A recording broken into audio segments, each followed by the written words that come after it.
What was supposed to be a joyful Easter Sunday changed in a matter of minutes after terrorists attacked several sites in Sri Lanka.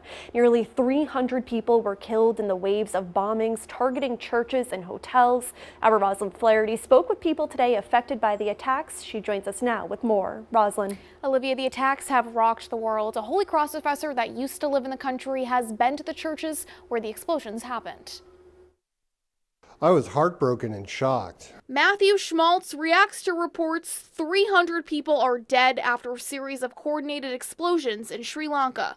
The associate professor of religious studies at Holy Cross lived in the island nation 5 years ago. I know the churches where the bombings have happened. I visited them. At least 9 bombs tore through churches and hotels in 3 Sri Lankan cities as people gathered for Mass on Easter Sunday.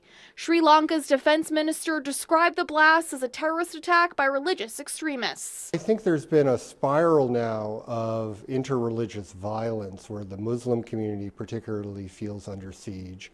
I also think that there were imported elements of Islamicist ideology that influenced this particular group. Schmaltz says Christians make up 7% of the religious community in the country and says their culture is deep. These churches were the very definition of soft targets, and if you have malevolent intent, want to make an impact, these were places where you would go. First Baptist Church in Worcester was getting ready for their Sunday service when they heard of the bombings.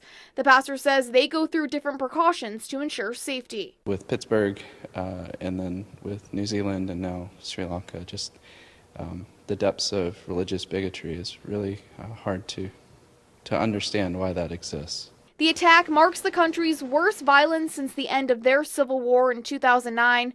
Schmaltz says the Sri Lankan people have suffered enough. My fear is that there'll be an increasing spiral of interreligious violence and reprisal attacks, in which case it'll be difficult for Sri Lanka to extricate itself from that, at least in the near future. The State Department confirms at least 4 Americans are among the dead.